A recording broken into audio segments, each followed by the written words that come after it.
skal fremover kunne købes i statsejede butikker til 50 kroner per gram.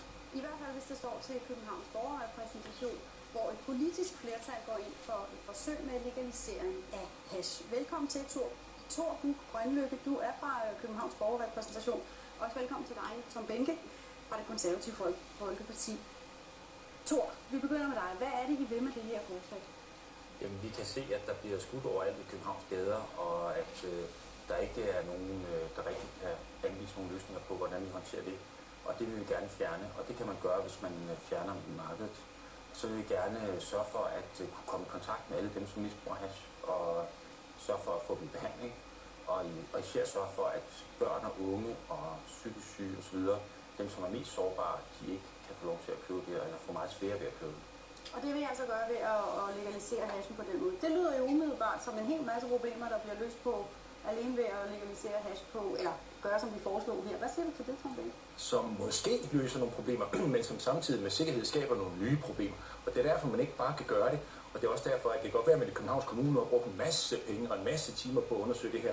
Men man skal lige ind over Folketinget først, for man kan ikke bare lave sin egen lovgivning i København. Og det her, det går Folketinget altså ikke med til. Men det er jo også bare et forslag i første omgang, kan man sige. Jo, men det er da trods alt noget, man har brugt en masse kræfter på og en masse ressourcer på i Københavns Kommune. Kræfter og ressourcer, der kunne have været brugt på at gå ud og gøre noget for de børn og unge, der er på vej ud i kriminalitet, som er på vej ud i stofmisbrug. Gør dog noget for dem, i stedet for at sidde og lave de her fantastiske tanker, som man alligevel ved ikke bliver vedtaget af Folketinget. Men nu kan man sige, at det er jo gjort i et forsøg på at løse nogle massive problemer, som der jo immer væk er. Jeg synes lige, I skal høre, hvad misbrugsekspert Henrik Rindom siger til forslaget på slutningen her.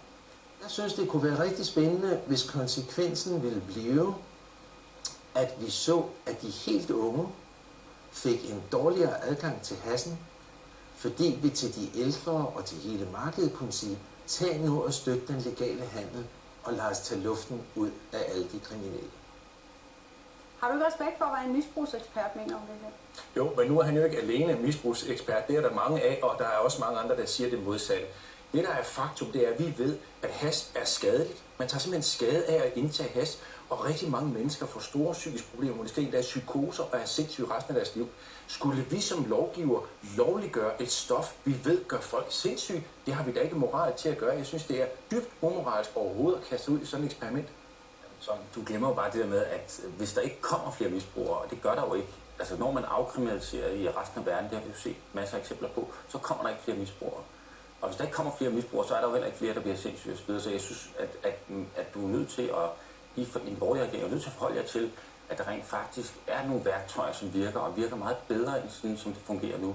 Og det er jo det handler om, det er at turde at tænke bare en lille smule nyt, for at løse nogle af de her problemer. Altså politiet, de har jo sagt, at de har spillet for lidt, de kan ikke klare det her på Christiania osv. Der er jo ikke noget som helst, der tyder på, at det vi gør nu, det virker, eller det kommer til at virke. Men det er jo ikke ens betydning med, at man skal opgive kampen, og så bare lovliggøre det, der er ulovligt. Skal vi så også tillade folk at køre spirituskørsel, fordi der stadigvæk er nogen, der gør det, selvom det er ulovligt? Skal det så bare være fuldt tilladt? Måske ovenkøbet af staten, der laver sådan en kvantum. Du må drikke så også mange. Nej, du skal drikke så også meget, inden du kører bil. Det gør man jo heller ikke. Man løser da ikke kriminalitetsproblemet ved at sige, det der er kriminelt, det gør man bare lovligt. Vufti, så er statistikken, så ser den fin ud. Det gør man jo ikke. Du bliver nødt til at påtage dig det sociale ansvar, det er, at du ved jo lige så godt som jeg. Det er de, der i forvejen har sociale problemer, der bliver taberne i det her. Det bliver jo ikke dem, der har styr på deres liv. Men du forveksler jo mål og midler. Altså målet, det er jo, at vi får så få til at misbruge hash som muligt, og der er så få skadevirkninger på samfundet. Målet er jo ikke et forbud i sig selv. Midlet er et forbud. Altså der er ingen grund til at opretholde et forbud, hvis man kan opnå målet på en bedre måde. Altså, Men Tom Behnke, kunne det ikke også være jer, der er, som dit parti hedder, meget konservative og ikke villige til at prøve nogle nye ting? Fordi det virker jo tilsyneladende ikke sådan, som det er nu. Hvorfor ikke gå ud og forsøge at løse problemet på en anden måde? Vi er heldigvis meget konservative, og det vil vi blive ved med at være i det her spørgsmål. Tidligere i historien har vi jo set eksempler på, at man har forsøgt på at behandle folk med psykiske problemer med LSD. Og hvad kom der ud af det? Det er jo helt vanvittigt, man kaster sig ud i sådan nogle eksperimenter, velvidende at folk de bliver sindssyge. Men hvorfor lytter I ikke til, at der faktisk er gode erfaringer, som vi også hører fra udlandet med det her forsøg?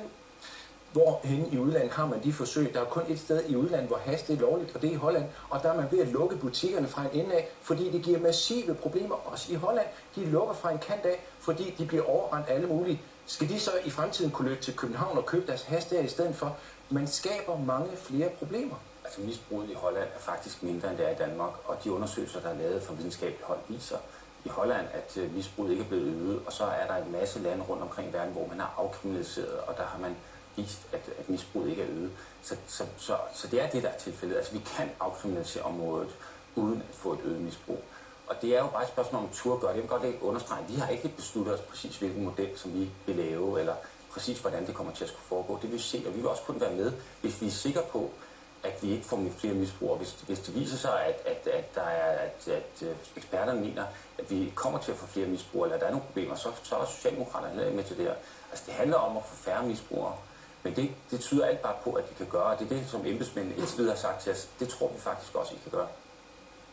Men der er jo rigtig mange ting, man ikke har tænkt ind i det her. For hvem er det, der skal have adgang til det her hash? Hvordan skal man kunne købe det? Kan man købe det og så gå ud på gaden og sælge det videre? Vil der stadigvæk være et illegalt marked ved siden af? Og hvis det kun er København, hvad så med resten af landet? Man kan jo ikke have sådan en del lovgivning, altså det bliver jo fuldstændig umuligt at administrere det her. Så jeg tror, for det første, I skal skrinlægge den her idé, men hvis det overhovedet skal være, så bør man da tænke nogle af de her komplekser ind i det, og så sige, det er vist en rigtig dårlig idé, vi har fået. Hvorfor bruger I ikke tilsvarende kræfter på de mennesker, der har brug for jeres hjælp? Det er jo foreløbig bare et forslag. Vi får se, hvordan det ender. Og tak skal I have, fordi I vil være med til at debattere det herinde i aften. Jeg synes ikke, at hash skal legaliseres, fordi jeg tror ikke på, at blandt andet mine jævnaldrende kan styre. Jeg synes, det er en god idé at legalisere hash, fordi dels skal det nedsætte kriminalitet, og dels er der nok nogle økonomiske fordele for den danske statskasse ved.